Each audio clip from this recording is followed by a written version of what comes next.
Christelle, rebonjour. Christelle me parle aujourd'hui de la corette potagère, un nid de nutriments. C'est quoi la corette potagère? Je ne sais pas encore, La franchement. corette potagère, qu'on appelle communément crin-crin. Ah, d'accord. Voilà, chez nous. C'est le nom scientifique, ça. C'est le nom non, pas scientifique, c'est le nom scientifique. C'est le nom scientifique. Absolument. D'accord. La corette potagère. Ça a beaucoup d'appellations dans la sous-région, mais chez nous, on parle tout simplement De de crin-crin. crin-crin. Voilà. Et c'est avec notre invitée Rebecca Kenja. Pardon. Pas Rebecca, Rebecca Sagouran. Une Rebecca peut en cacher, une autre c'est sûr. Rebecca Sagouran, bonjour. Bonjour, madame. Voilà, d'entrée, dites-nous, quelle est la composition de ce légume? La corette potagère est un légume riche en nutriments, comme vous l'avez si bien dit. Et les nutriments qu'on y retrouve, on peut citer les protéines. C'est un légume riche en protéines, riche en potassium, en fer, puis en magnésium, en oméga 3 également. C'est un nid de nutriments, on l'a dit. Qu'est-ce que ça apporte de façon concrète à l'organisme? Comme j'ai commencé par le dire tout à l'heure, c'est un légume riche en certains nutriments. Et pour parler des bienfaits de ce légume, on abordera les bienfaits de ces nutriments-là. Quand on parle du potassium, par exemple, le potassium joue plusieurs rôles dans l'organisme. Et le potassium est vraiment carencé dans les assiettes modernes aujourd'hui, puisque nos plats modernes ne sont pas souvent riches en légumes. Et une carence en potassium, bien, un faible apport en potassium associé à un excès de consommation de sodium peut facilement entraîner l'hypertension artérielle. La corette potagère est riche en potassium. Le potassium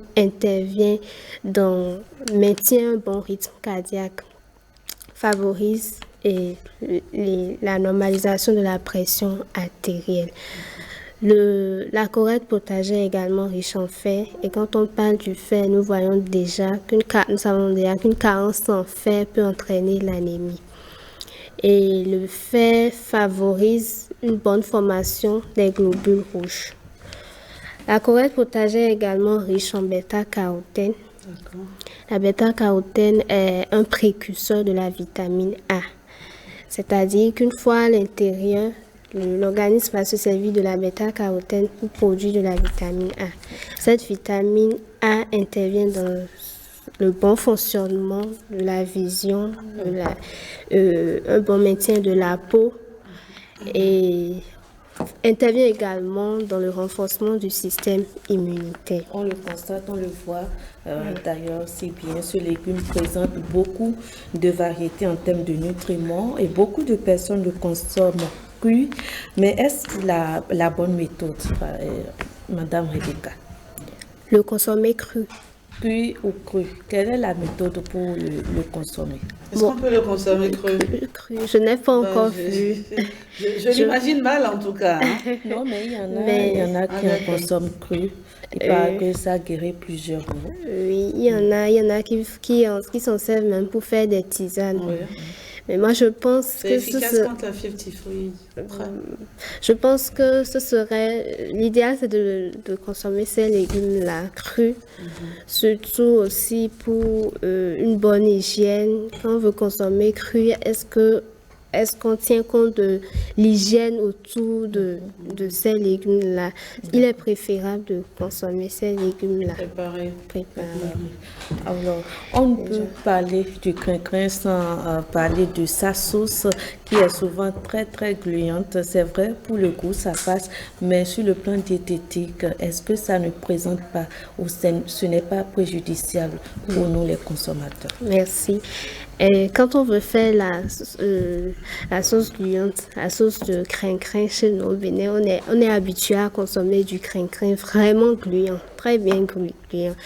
Quand on ne fait pas une sauce crin-crin bien gluante, là, la personne ne sait pas encore bien cuisiner. Voilà. Et pour avoir ce gluant-là, on ajoute souvent du bicarbonate, de la potasse, etc. Ces substances qu'on ajoute à ce légume-là pour la cuisson dénature les légumes. D'accord. Et ça rend certains nutriments de ce légume-là inefficaces au niveau de l'organisme. Donc, le fait de forcément chercher le gluant, je ne vois pas son utilité. Et on aime ça, hein? On aime le nenouille avec une bonne pâte. Franchement, on aime ça. La sauce n'a pas de goût apparemment. Oui, mais on peut cuisiner le crin-crin sans le bicarbonate et ce serait gluant. Mais ce ne serait pas aussi gluant que ce qu'on a l'habitude. On peut faire comme nos vieilles mères avec... on le fait un peu avec de la cendre, d'accord? Après la cuisine, la cendre, on recueille ça un peu, on met juste un peu d'eau, on laisse là quelques heures et puis on recueille le liquide, c'est bon. C'est la première fois que j'entends ça. Oui, c'est très efficace. C'est une recette de grand-mère. Alors voilà, si vous permettez, on va évoluer. Il semblerait aussi, je n'ai pas vérifié l'information, que le crin-crin aide à se protéger de qui, de quoi, je ne sais pas. Qu'est-ce que vous en dites?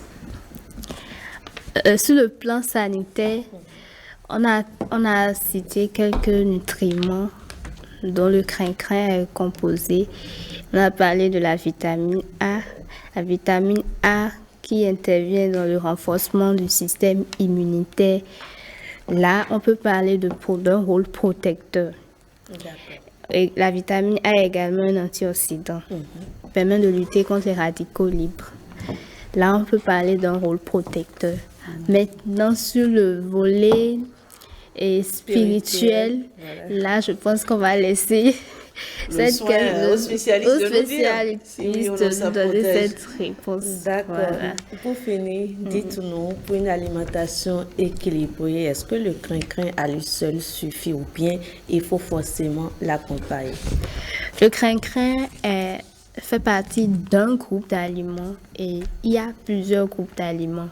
Consommer le crin-crin seul ne suffit pas, il faut forcément l'accompagner avec avec un féculent, un aliment protéique. Quand je dis féculent, c'est tout ce qui est pâtes, riz, igname, tout ce qui les aliments glucidiques.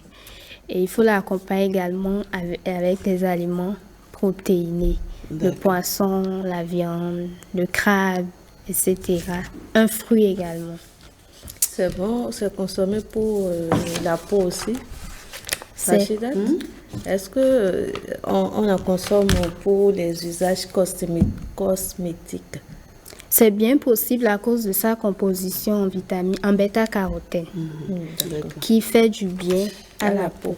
Voilà. Merci Christelle Tongodo. On a parlé aujourd'hui de la corette potagère qui est un nid de nutriments. Le crin-crin, comme on le dit habituellement, nenouille, cet enfant. Chez moi, là-bas, on dit aïe. On aime bien le crin-crin en tout cas. Les Minans disent adémé. Adémé, voilà, adémé. Oh là là. Qu'est-ce que ça me donne déjà l'eau à la bouche? Adémé avec du bon libor, ça passe bien. Hein. Avec tous les ingrédients qu'il faut, du vraiment, du poisson, du fromage. Ils disent sous son nom. Sport maté.